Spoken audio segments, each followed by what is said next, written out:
Hi friends, welcome to my channel. ನಿನ್ನ ಜೊತೆ ನನ್ನ ಕತೆ ಧಾರಾವಾಹಿಯ ಮುಂದಿನ ಸಂಚಿಕೆಯಲ್ಲಿ ಪ್ರೇಕ್ಷಕರು ನಿರೀಕ್ಷಿಸಿದ ಭಾರಿ ಹೈ-ವೋಲ್ಟೇಜ್ ಡ್ರಾಮಾ ಎದುರಾಗಲಿದೆ.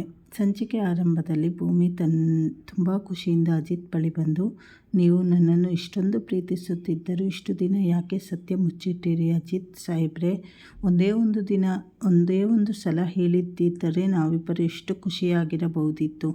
ಯಾರ ಮಾತನ್ನು ನಂಬುವ ಪರಿಸ್ಥಿತಿಯೇ ಬರುತ್ತಿರಲಿಲ್ಲ ಎಂದು ತನ್ನ ಪ್ರೀತಿಯನ್ನು ನಿವೇದಿಸಿಕೊಳ್ತಾಳೆ. ಇಬ್ಬರು ಪ್ರೀತಿಯಿಂದ ಒಂದಾಗುವ ಈ ದೃಶ್ಯ ನಿಜವಾಗಿ ನಡೆಯುತ್ತಿಲ್ಲ. ಬದಲಿಗೆ ಹೊರಗೆ ನಿಂತಿರುವ ಸತ್ಯನ ಕಾಣುತ್ತಿರುವ ಸುಂದರ ಕನಸಾಗಿರುತ್ತದೆ. ಆದರೆ ಅಸಲಿಗೆ ರೂಮ್ ಒಳಗೆ ಕಥೆಯೇ ಉಲ್ಟಾ ಆಗಿರುತ್ತದೆ. ಇತ್ತ ದೇವಯಾನಿ ಮತ್ತು ಅಂಜು ಶಾರದಾಳ ಬಳಿ ಬಂದು ಅವಳನ್ನು ಚುಚ್ಚಿ ಮಾತನಾಡುತ್ತಿರುತ್ತಾರೆ.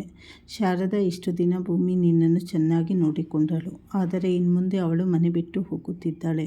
ನೀನೇನು ಮಾಡುತ್ತೀಯಾ ಎಂದು ದೇವಯಾನಿ ಅಣಕಿಸುತ್ತಾಳೆ.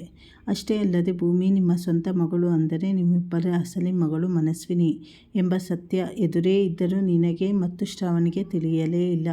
ಈ ರಹಸ್ಯ ಇನ್ನು ಮುಂದೆ ಈ ಜಗತ್ತಿನಲ್ಲಿ ನನ್ನೊಬ್ಬಳಿಗೆ ಗೊತ್ತು.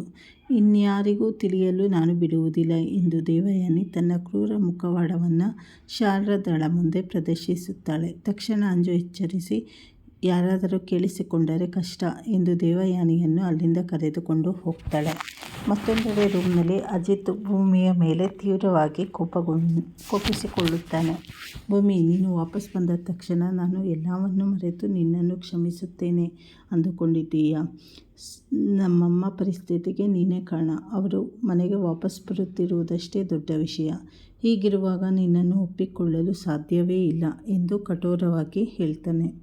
ಅದಕ್ಕೆ ಭೂಮಿ, ಸತ್ಯನ ಹೇಳಿದ ಮಾತು ಮತ್ತು ನಿಮ್ಮ ಲವ್ ಲೆಟರ್ ನೋಡಿ ನಾನು ಬಂದಿದ್ದು ಸಾಹೇಬ್ರೆ ಎಂದಾಗ ಅಜಿತ್, ಹೌದು, ನಾನು ನಿನ್ನನ್ನು ಜೀವಕ್ಕಿಂತ ಹೆಚ್ಚಾಗಿ ಪ್ರೀತಿಸಿದ್ದು ನಿಜ.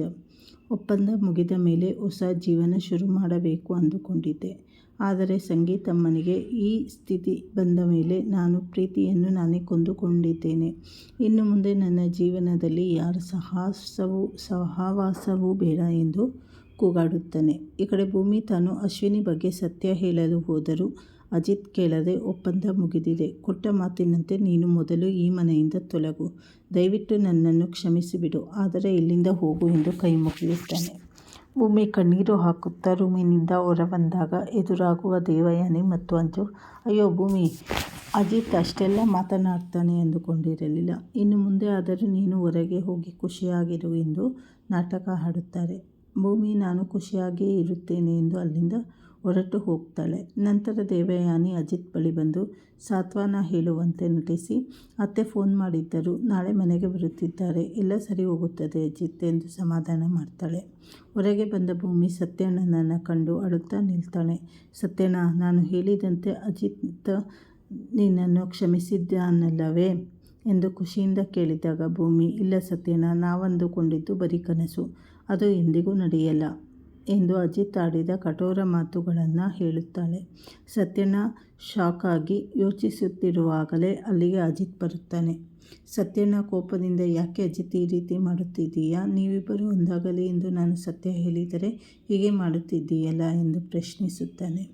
ಆಗ ಅಜಿತ್ ಕಣ್ಣಲ್ಲಿ ನೀರು ತುಂಬಿಕೊಂಡು ಸತ್ಯಣ್ಣನ ಕಡೆ ತಿರುಗಿ, ನಾನು ಭೂಮಿಯನ್ನು ಪ್ರೀತಿಸುತ್ತಿರುವುದಕ್ಕೆ 100ಕ್ಕೆ 100 ನಿಜ ಸತ್ಯಣ್ಣ. ಆದರೆ ನಮ್ಮಮ್ಮನಿಗೆ ಈ ಸ್ಥಿತಿ ತಂದ ಅವಳನ್ನು ನಾನು ಎಂದಿಗೂ ಕ್ಷಮಿಸಲ್ಲ.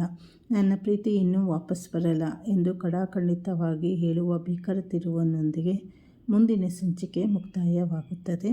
ಹೊಸದಾಗಿ ಯಾರ್ಯಾರು ಚಾನಲ್ ನೋಡ್ತಾ ಇದ್ದೀರಾ, ಚಾನಲನ್ನು ಸಬ್ಸ್ಕ್ರೈಬ್ ಮಾಡ್ಕೊಳ್ಳಿ. ಹಾಗೆ ಲೈಕ್ ಮಾಡಿ, ಶೇರ್ ಮಾಡಿ, ಸಪೋರ್ಟ್ ಮಾಡಿ. ಧನ್ಯವಾದಗಳು.